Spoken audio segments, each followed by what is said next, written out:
Retired Lieutenant Colonel Scott Mann is a former U.S. Army Green Beret with extensive combat experience in Colombia, Iraq, and Afghanistan.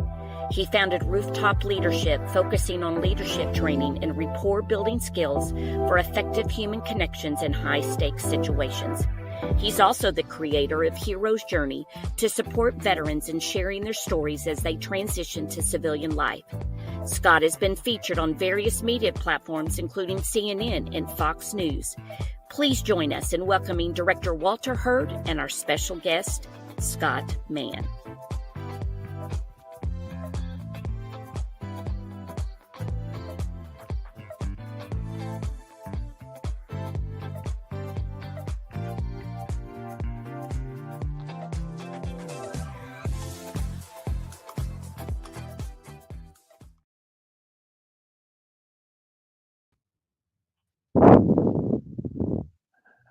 Hey, everybody.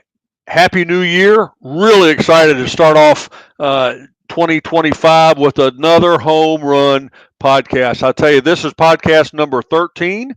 We've done one a month for the last year or so, and we're kicking off this year with a great guest I'm going to introduce you to here in just a minute. A couple of things to note. As you may know, there's a big storm going on in the southeast right now. So we're doing this for the first time ever from my home instead of my office. So we're excited about that, and technology is pretty cool that way. You know, as I look across the transition spectrum, about 100,000 soldiers a year take their uniform off and put on some variant of civilian outfit. And the TAP process that you know and are familiar with and that I oversee is really pretty much an employment counseling mechanism. We talk about resumes and budgets and skills tests and all those things, very important. But I know there's another piece of transition, and that's kind of the individual psychological who am I moment. We don't cover that a lot in TAP, a little bit, but we've got an expert here who's going to talk about some of those things. A good friend of mine, Scott Mann, a retired soldier, and has really dedicated the second half, part two of his life, to this effort with helping soldiers figure out who they are. Scott, welcome aboard. Hey, thank you for having me. I appreciate it. It's good to see you again. Good to see you. So again, Scott, I'm going to jump to your book. You got a recent book out, and it's called Nobody is Coming to Save You. And it's a great book, by the way. Appreciate it. My wife and I enjoyed reading it. But that title, Nobody is Coming to Save You, you could write the same title in the TAP program or in the transition program. You know, Uncle Sam tries to give you the tools. We talk about resumes and budgets and MOS crosswalks and all that stuff. But at the end of the day, it's on the individual soldier. So how do you think how do you get that individual buy-in from your perspective? That's a great question and really a great analogy. I think you and I both learned as young SF officers from dynamic NCOs that oftentimes the places we were plopped into, one of the first things that team sergeant would say to you is, "Sir, nobody's coming. It's just us," like some version of that. And you inherently knew that, right? You knew, but that didn't change the fact that you were put in there to achieve a strategic outcome, you know, in with 12, out with 12,000. And that never wavered. And it's been that way in our community for years. And I think you could make the same argument that in civilian life, when we leave the military and we go into the civilian world, you know, there's not going to be anybody coming. It's what you bring to the table, your own agency, your own skill set, your own just veracity for chasing your dream, is what's going to drive the train. And if we're waiting for somebody to come and deliver what we need, I think a lot of times that can be a problem in transition, is that we are changing planets from this world in the military where, you know, to do everything's focused on the mission and you get what you need to do the mission. In transition, I found that oftentimes I had to find what I needed to do the mission, in addition to doing the mission. So I believe in that mantra. I don't think it's doom and gloom. I just think it's a mindset that we realize, okay, big things I want to get done here. That's the subtitle, getting big stuff done. Nobody's coming. Let's get to it. You know, that's a good point. You've heard me talk, and anybody who watches these podcasts has heard me talk about starting tap early and then doing it often. Don't kind of like a mission, kind of like PT. You don't wait until the last week and then do push-ups for 40 hours and see if you can do well on a PT test. You got to spread it out. And I think one of the advantages of spreading it out is what you just said, and that is kind of wrapping your head around what's my new mission? What am I going to do next? Because whether you've been in the Army 3 years or 30 years, somebody told you what to do, right? You had a boss up here somewhere who was telling you what to do, and now you got to figure it out. How do people figure that out? I think that's a great question. And one of my dear friends, another former Green Beret, he was a team sergeant in 5th Group, Herb Thompson. I need to introduce you to him. He's written a book. I believe it's called Your Transition Mission. Yeah. I'll have to go back into, but the point is, Herb takes a very deployment focused approach to when you think about going into that new world, which is the civilian world. And I tend to agree with that in the sense that anytime you're going to go somewhere new in the military, what would you do? Well, you would step back and you would do an area study, you would do analysis where you were going, and you would really get clear, not just on your mission, but on the local environment and the culture and where you were going.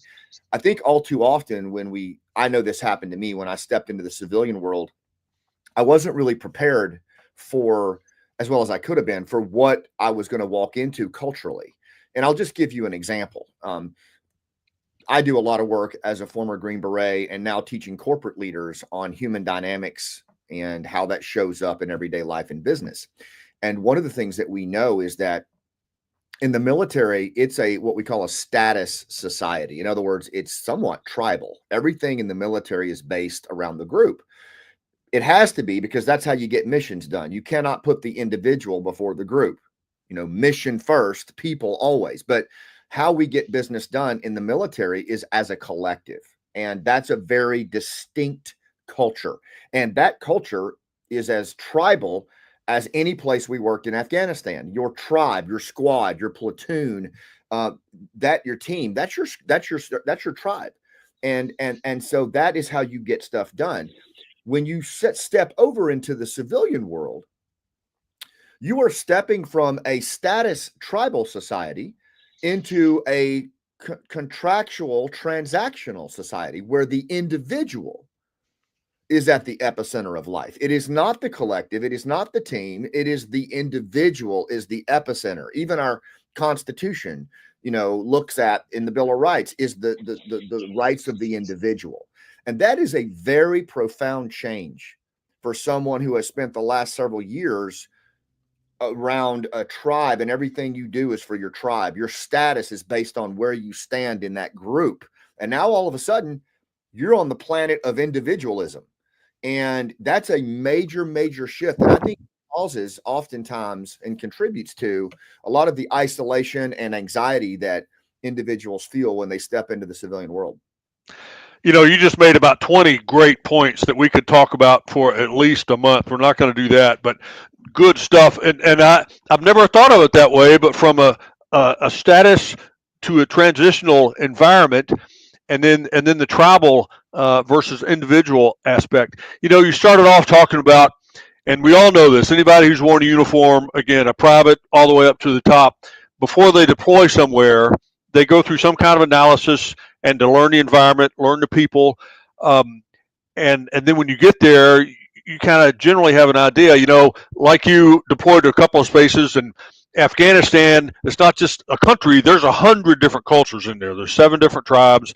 And depending on who you're working with, that's kind of your environment.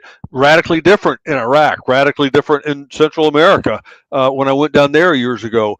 And a lot of soldiers assume that civilians have a culture. But in fact, they've got a million cultures. Just like the Army has a million cultures, right? Between the different MOSs and the different units and the different ranks and all that kind of stuff. So that's why starting early and then doing what you called, the mission analysis before your deployment, that's a huge moneymaker for us.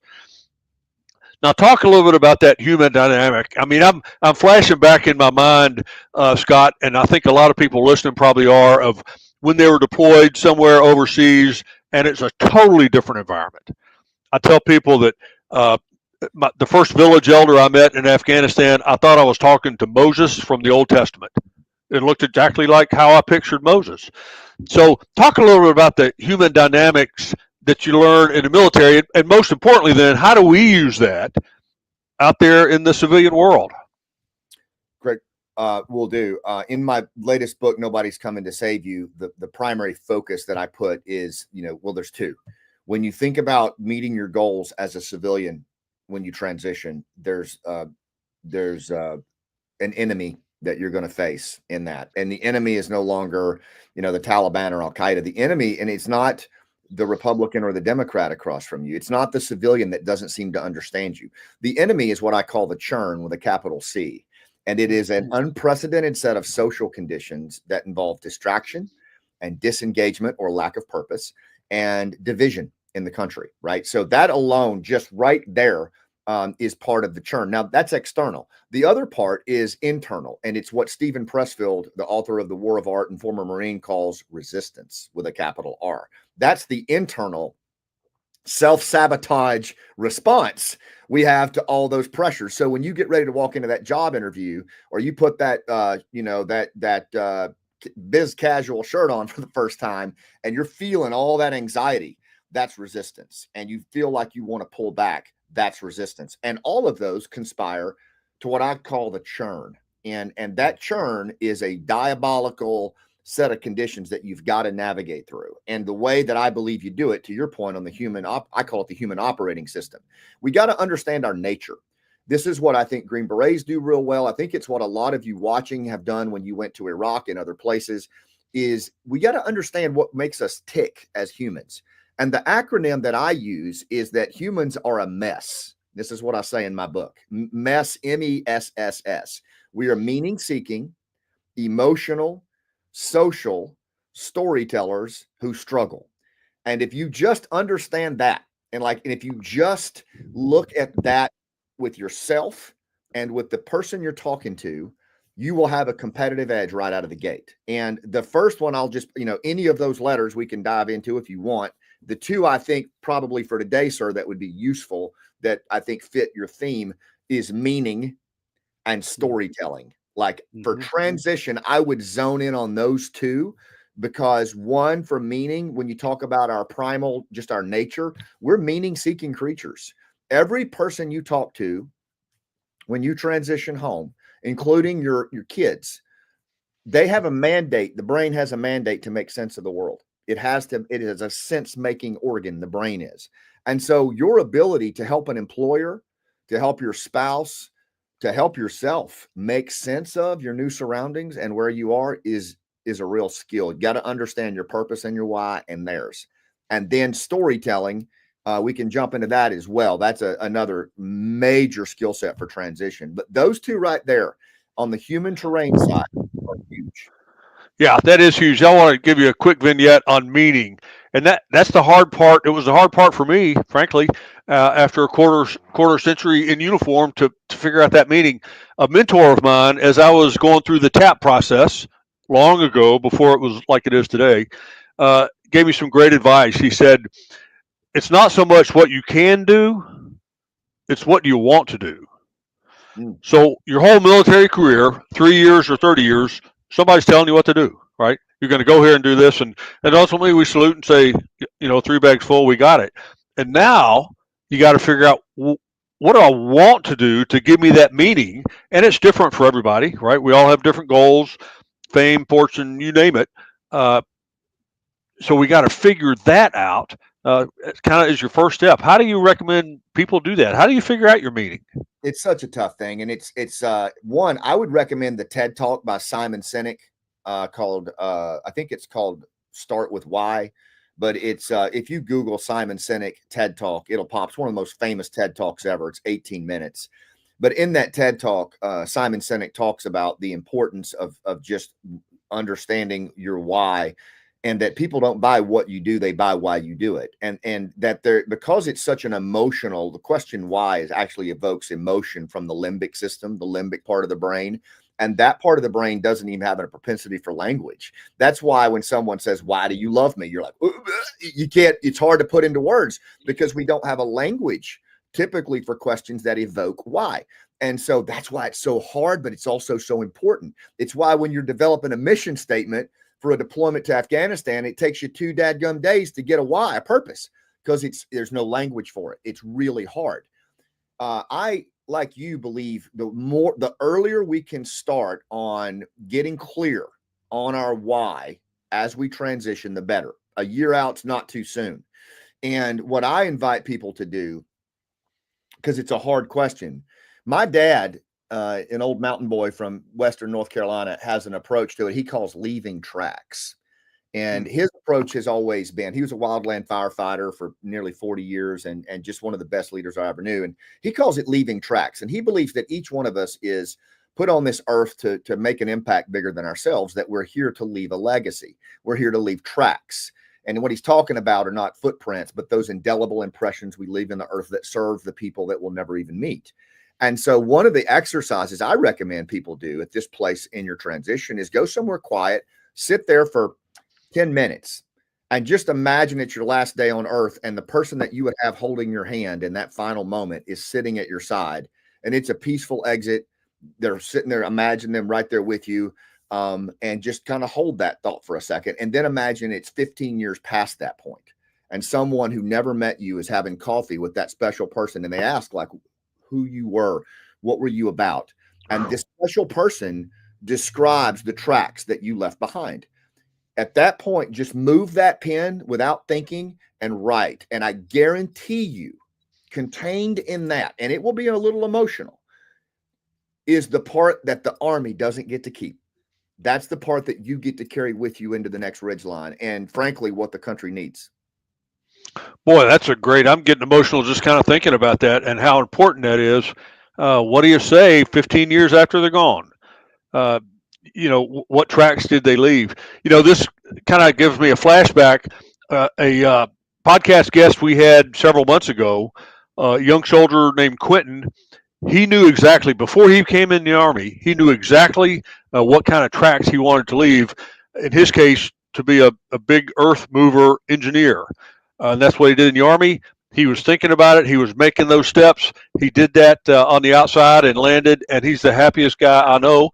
I think he was in about 3 or 4 years and did a great job in the Army. And now he is literally off full speed ahead because he thought about the meaning, the why. Now that's a career, which may or may not be a meaning for some people. Some people, the meaning might be totally different, and that's okay. That's all good. Yeah, I think so. 100%. It comes down to, because a lot of times the tracks or the legacy that you want to leave behind, it may not land you on a specific industry, but what it does give you is kind of a true north. For example, I wanted my wife, Monty, to say about me that he was really good at connecting people. He really loved to connect people. And you know what? He loved telling stories. He loved telling stories about his guys that didn't make it home and their families. He loved telling their stories. And as soon as when I think about that, I mean, I know where I want to go. And I also know when I'm doing what I'm not supposed to be doing, because that's the other thing in transition, sir, that I think is super important, is when we do that kind of purpose work, if we go afoul or in violation of our tracks and our true north, it's a very dangerous thing for us to do. We may have to do it to put food on the table for a while, but at the end of the day, just because you take the uniform off and walk away from the military and into this new thing does not mean that you get out of alignment with your purpose. In fact, it's quite the opposite. I think it's a mandate to stay in line and build on those years of service, and it will look different, but that pursuit of purpose and why and meaning is even greater. And, that's where, when we get out of alignment with that and we kind of get, ungrounded, untethered, that's where we can get ourselves into a spot. And I think that's why this work before you leave is important, and it's important to do after you leave. And throughout your life, because your purpose at age 25 might be different at 55 or 75, right? Absolutely. Absolutely. And here's the other thing that kind of pivots right into that is, there's this aspect of meaning and purpose, which is internal. But then there's the expression of it. And it is the oldest form of communication in the world, and it's storytelling. Storytelling's been around for 70,000 years. It's a sense-making tool. And I call it narrative competence for veterans in transition, is this narrative competence, the ability to use storytelling in real time to meet your goals. And so taking building a capability to articulate your vision, your meaning, your purpose through narrative, I think is probably one of the most important transition skills you can have, because that's how you actually communicate your meaning to someone else. Yeah, that's important. So we use the term, and you've heard it, kind of an elevator speech or a 30-second infomercial or something. Now, is that the same as the storytelling that you're talking about? It's all the same because it's all narrative based. Anytime that we have a character with a goal that's overcoming an obstacle, and that's told in that way, it's a story, it's a narrative. And for example, and this is where I think sometimes we can over technicalize a story and dilute it, right? Because a lot of what your listeners and viewers have gone through in the military is powerful stuff. It's really powerful stuff, but it's also the stuff that it feels kind of clunky when you talk about it, but it's the stuff that scuffs us up as veterans and military family members. That's actually the stuff that is our greatest gold when we're talking about our relevance to an employer, or when we're talking about a leadership example to a young associate that we're now a supervisor of. When we can invoke our own struggles through storytelling and show how that serves other people, it's powerful. And yes, your 30-second talk that you give on the elevator to someone on why they should hire you is a story. And the more you understand about the structure of stories, and the more you work on your story before you leave, the better you're going to be able to tell it for impact. That's a good point. I think there might be a secondary bonus to storytelling. Not only is it to get your story in somebody else's brain so they can act on it, but I think there's a lot of healing going on when you tell a story several times. I read somewhere that trauma, if you verbalize it 5 or 6 times, you start to get over it. You start to accept it, regardless of the type of trauma or when or where or how. So that storytelling is valuable. Yes, sir. And it saved my life. I was in a very dark place in my transition. I got out in a time when there just wasn't out there what there is now. And I got in some dark places, and it was storytelling that saved my life. It was a modality for healing, so much so that my wife and I founded a nonprofit. We call ourselves Task Force Pineapple now, but we're focused on helping warriors find their voice and tell their story. And our play, Last Out, is all storytelling from the stage. And what I can tell you is I teach corporate executives, I teach C-suites, I teach, podcasters like Sean Ryan. I mean, I teach a lot of people storytelling. And what I will tell you is that it's all universal. The more you can train on that and build that narrative muscle, the more you can influence and impact in the civilian world. You don't need a degree. You don't need, and one other little tip I'll give on that, sorry, because you brought up a great point, is for a lot of us transitioning, it's not the stories you tell, it's the stories you ask to hear. Just like when a Green Beret goes into a village and you meet with that elder, 2/3 of your engagement is not you talking. It's you asking questions that start with what and how that allow that elder to tell you their story. And in listening like your life depends on it, that's where you really get the goods. And I encourage people all the time in transition. I understand the stories you're telling. What are the stories you're asking to hear? What are you asking that employer about their mission and what they value and where they see you playing a position and how you might be relevant? You'd be amazed how few questions civilians get from transitioning soldiers. That's a good point. In our class on interview skills, we always recommend that's how you close the interview. You need to ask a few questions for the employer, to the employer. One, to learn. Two, to make them understand that you like to learn. And frankly, it might not be the job for you. Even if they offer it, I don't want to work here. So so information is always good. So Scott, I think to roll up a lot of those things you just said, and you used the term human dynamics earlier, uh, that's all part of this, or maybe all of these are part of human dynamics between the transitioning soldier and the outside world, either an employer, a neighbor, a spouse, cousin, you name it, to try to get to know each other and to get connected with each other, maybe financially, maybe socially, maybe religiously, who knows, at a deeper, closer level. Absolutely. In fact, that's why I wrote Nobody's Coming to Save You. It took me 6 years, and it's a thin little book. I mean, it reads fast, but it took me 6 years to write it, because what I did was I just distilled it down to the human operating system at the most core level. And if you think about it, it's just kind of like a piece of old dusty kit. Our capabilities for communication and building rapport and all the things we need in transition are innate. They're already within us. We have them. And a lot of you use them like crazy in the military. You're just moving into a new contextual arena now. So just knocking the dust off the kit to storytelling, active listening, how you prepare for an engagement. All of that's contained in that book. And honestly, you already have it. It's just a matter of repping it like you would any other skill in the military. It's not just instinct. If you rely on instinct in transition in today's world, I think you're setting yourself up for failure. It has to be cognizant skill, and what we call the soft skills in the military, in my opinion, are the hard skills in transition. They are the things we got to train on, and we got to rep them. And you know what? I talk to employers around the country and around the world, really, and they love hiring veterans. Despite what you read in the newspaper, veterans on average make more money. They stay with the company longer. They graduate college more often. They own homes more often. All the good things. And the reason, though, that employers like to hire veterans is what you just said. Those soft skills. It's not the actual task of assembly and disassembly of whatever it is you work on. That's good, but it's the soft interpersonal. Let's come to an agreed upon mission and direction kind of skills that are really the moneymaker.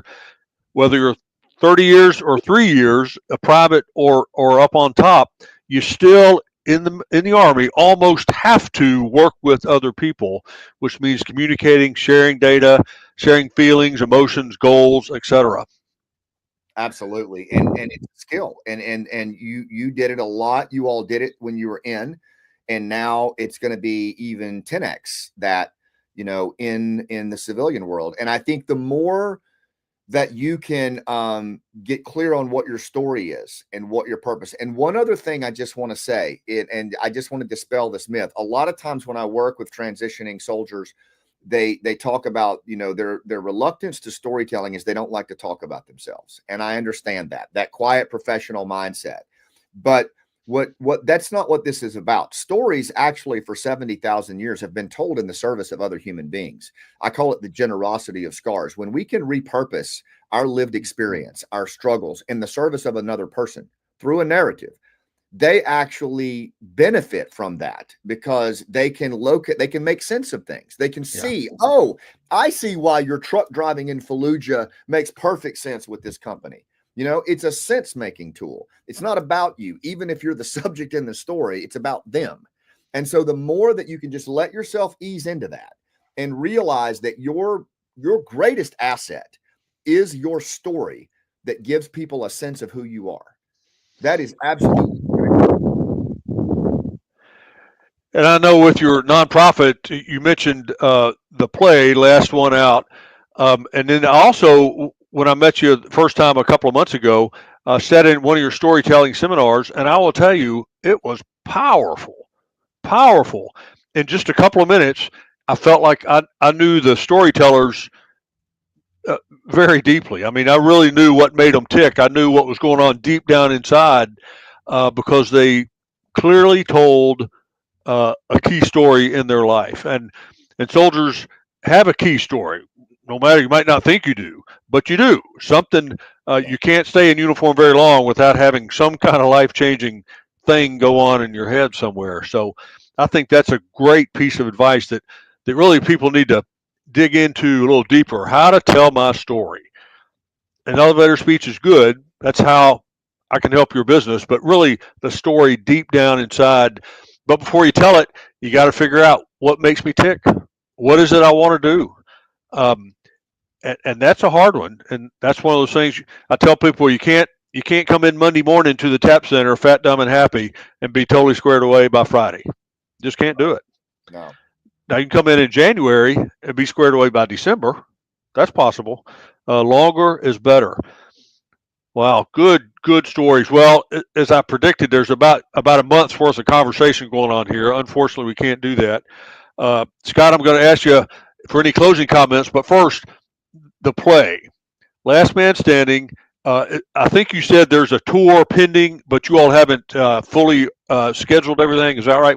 How can people learn about that? Yeah, absolutely. So I'll correct you just a little bit. The title is Last Out, Elegy of a Green Beret. Yeah, And pardon me. no worries. And you can, if you go to lastoutplay.com or tfpineapple.org, either one of those, and you can get information. Our next play is on January 17th at Columbus, at Ohio State University's Theater in Columbus, Ohio.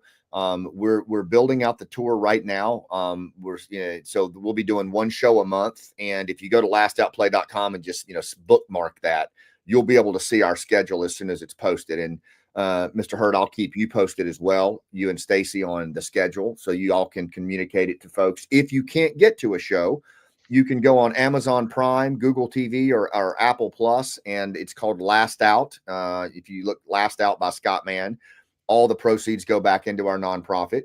And then I would just say scottmann.com. If you have any questions on any of the stuff we talked about today, there's a ton of content there. I have a podcast myself called the Scott Mann Podcast. Talk about this all the time, and if you send me stuff, I'll make it a topic. If you want to get deeper on storytelling or whatever. And then my last thing I would say to the crew here is, if you remember anything from today, is that, you make a human connection first. When you go in to the civilian world, the first thing I would suggest you do is make a human connection with the person across from you. It might be a handshake, it might be a clap on the back, it might be asking about their kids, but make a human connection first. That's with your spouse, your kids, everybody. The more we get that in our brain, the more relatable and relevant you're going to be, no matter what the situation. It's always who, not what. When it comes to you walking in the room, who, not what, and make a human connection first, and you'll set yourself up for the best possible conditions. I tell you, and that's a great single piece of advice right there. Make that human connection, and then the rest of it will kind of fall through, whether it's a professional life or personal life or neighborhood community. So that's great. And then figure out what kind of tracks you want to leave. That's a good one, Scott. I'm gonna chew on that. There's some meat there. Listen, I want to thank you so much for your service, not only a couple of decades in uniform doing really hard and important stuff, but really continued service in helping soldiers and helping people kind of figure out their tracks. Yes, what is it that I'm here for? What kind of talents has the Lord given me that I can share and use with others? So we appreciate that. I would encourage folks to watch that play. It's powerful, really good, and it'll make you think about important stuff. And that's good, and this book as well. Hey, listen, we've got another podcast in a month. Next month is going to be on the Career Skills Program, which is a lot about connecting, by the way, Scott, about connecting soldiers with skills and industry. It's a great program, a lot of questions about it. So we're going to talk about that for a little bit, first part of February, first week or two. And I encourage all the listeners to get on our social media. We've got several, LinkedIn and Facebook, and talk some of this stuff up. And we'll put Scott's schedule once you've decided it on those social medias. So keep checking it out there. And Scott, I can't thank you so much. This is a great way to start off the new year. We're supposed to get better every month, but it's going to be hard to get much better. So we're going to have to dig deep. Really appreciate your time today and your service. Thank everybody for listening. God bless all of you. Have a great new year. Thank you.